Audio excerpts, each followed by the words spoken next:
Glenn with Hustler Hacks. This is a pretty awesome video. Top 5 mistakes eBay sellers make. So, no particular order, just top 5 tips. Grow your eBay business. A lot of questions on eBay lately also because of the Ross finds, selling shoes, selling clothing. So, here we go. They don't understand shipping, like at all, or in general. Shipping can be confusing in the very beginning. I would probably say to practice kind of seeing how much stuff weighs. Why would it cost this much? First class shipping versus priority shipping. What kind of boxes are you going to use? Are you going to get the boxes from USPS, have them shipped to you? You can use those. Are you going to use flat rate boxes? Don't use, boxes that you can get from like the grocery store that used to have like chips or like crackers or something. You don't use boxes like that. You're running a business. You want to look professional. Get the right boxes that you want to use. Also, are you going to offer free shipping? Or, okay, free shipping, which really isn't free shipping because you're going to have to cover that as the seller. So how much is that going to cost you out of your profit that you hope to make? Just make sure you can calculate it. And when I say practice on shipping stuff, what I did in the beginning is that like if I sold something cheap, let's say the first item, it's something small, I would kind of play around with the settings. Like if you go to like the print shipping label settings, you can bring up, okay, well, what if an item weighed this much? What if an item weighed this much? Of course, it's going to that certain address, but at least you can kind of get like a little total on, well, like obviously items that I ship to in Texas are way cheaper than shipping out to New York if it's based on weight and size. If it's flat rate, it's just going to be the same cost for everybody. So just kind of play around with those settings. See what works for you. See what you want to offer. Do you want to offer free shipping or not?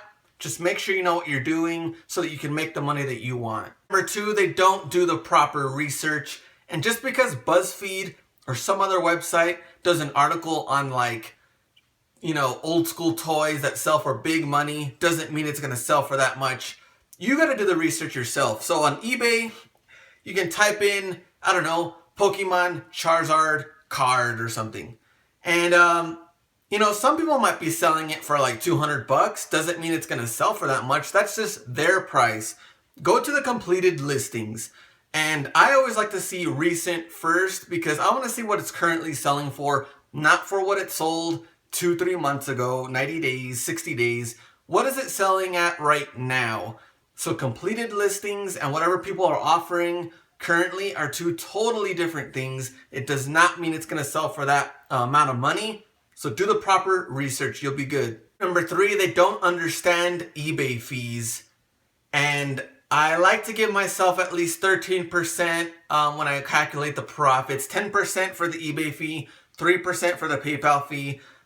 Could they go up? They could. I really don't know. That's how much I kind of calculate when I do my numbers when I'm at the store, figuring out if an item is worth picking up or not.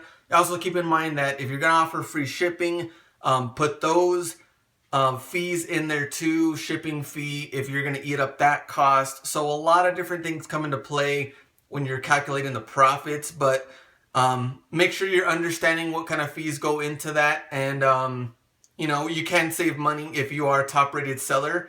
So that also helps. Try to save money when you can when it comes to fees, but please know what you're doing when it comes to that. Number 4, they let one bad transaction keep them down. And honestly, bad transactions are going to happen once in a while. People like, hey, this thing is dirty. Hey, I want to return it. If someone wants to return an item, cool, it's going to happen. But don't let it keep you down. You just want to keep moving forward and keep listing, keep making money. Don't get discouraged from one bad transaction because they are going to happen. And honestly, the more items you sell, higher probability that someone will want to return something. But it happens from time to time.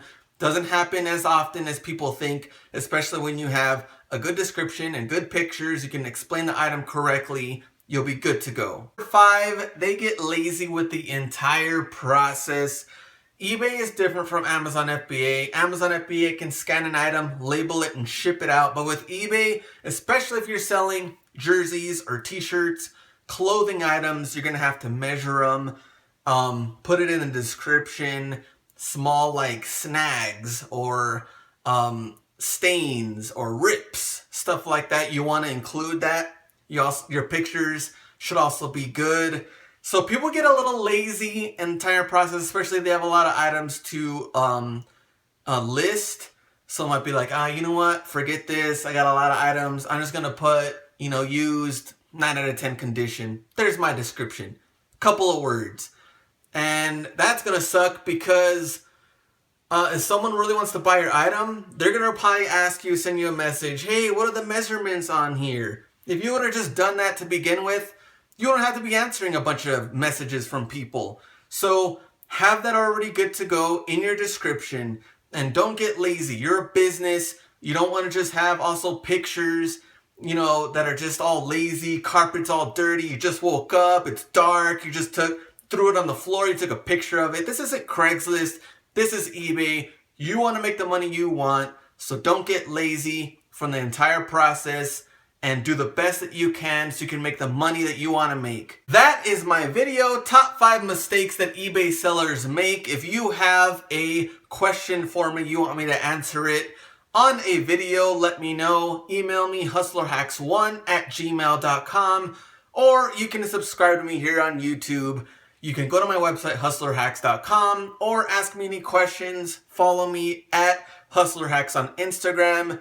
Either one, I'll be there to answer the question or make a video about it. You let me know. My name is Glenn with Hustler Hacks. Go out and get it.